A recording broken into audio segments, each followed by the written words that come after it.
Salam, selamat pagi, saudara-saudari, Bapak Ibu, dan anak-anak kami, warga PO Kelapa Gading yang Tuhan Yesus kasihi. Sapaan pagi hari ke-21 ini dari firman Tuhan, Markus 11, ayatnya yang ke-15 hingga ke-19. Secara khusus, kita mendalami Markus 11 ayat yang ke-17. Lalu ia mengajar mereka katanya, bukankah ada tertulis, rumahku akan disebut rumah doa bagi segala bangsa? Tetapi kamu ini telah menjadikannya sarang penyamun. Kami mencoba membuat tema, Yesus menyucikan bait Allah.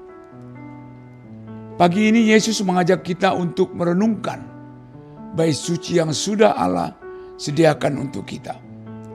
Dari berbagai nama yang disematkan kepada bait Allah ini, satu hal yang menjadi jelas tentang kepemilikannya ialah bahwa bait Allah ini baik yang berwujud bangunan seperti gereja maupun wujud yang mempribadi dalam hidup diri orang per orang percaya kepada Yesus Kristus, semuanya adalah milik Allah. Bait Allah ini dibangun dengan tujuan untuk memuliakan Allah, menjadi tempat perjumpaan manusia dengan Allah melalui doa dan ibadah, sekaligus menjadi kesaksian iman umat Israel kepada bangsa-bangsa.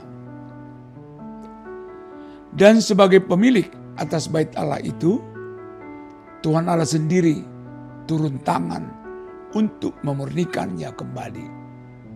Bapak Ibu, saudara-saudari yang dikasihi Tuhan kita Yesus Kristus, dari firman Tuhan pada saat ini, di minggu keempat Prapaskah, ada yang dapat kita refleksikan dan aplikasikan. Saya mencatat, setidaknya ada dua hal yang dapat kita refleksikan dan aplikasikan, yaitu pertama, menyambut Paskah sebagai puncak iman Kristen. Kita harus membiarkan Allah mengoreksi diri kita sebagai bait Allah. Kesibukan kita sehari-hari terkadang membuat kita menjadi lupa terhadap standar kebenaran Allah. Tubuh kita tanpa disadari telah tercemar oleh dosa yang membelenggu.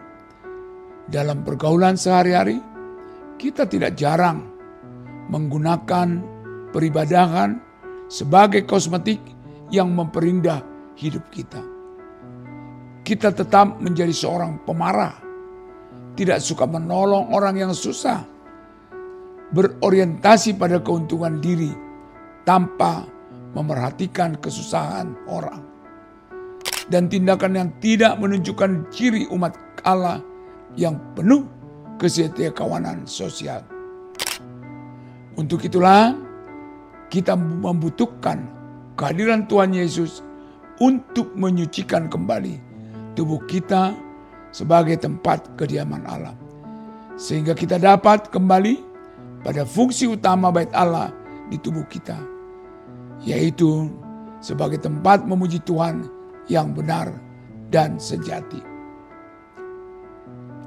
Kedua, ketika Allah menyucikan diri kita sebagai bait Allah yang hidup, kita di pihak yang marah atau takjub?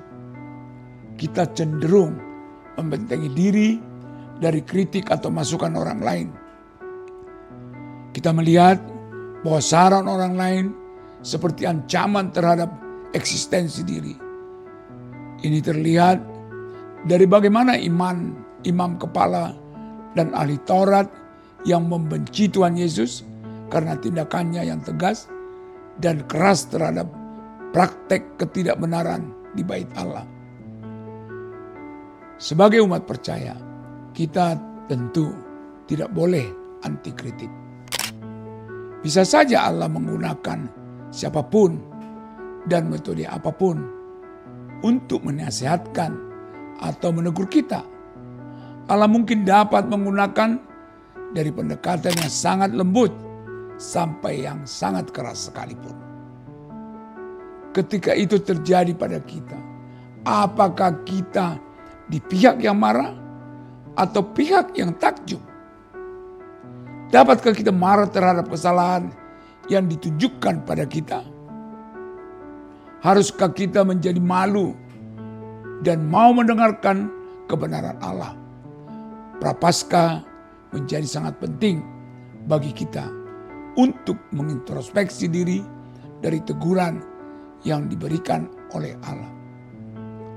Bapak, Ibu, Saudara yang dikasihi Tuhan Yesus Kristus, biarlah firman Tuhan pada saat ini menjadi dasar yang teguh untuk kita mau disucikan oleh Allah, sehingga kita dapat melakukan kebenaran oleh ketakjuban atas firman Allah yang menjungkir balikan ketidakbenaran di hidup kita. Mari kita berdoa. Bapa kami yang bertata di kerajaan sorga, kami bersyukur atas pengajaran-Mu di pagi hari yang berbahagia ini. Melalui program Sapaan Pagi POG Kelapa Gading dengan tema Yesus menyucikan bait Allah. Ketika Allah menyucikan diri kami sebagai bait Allah yang hidup, sehingga kami diberi pembelajaran.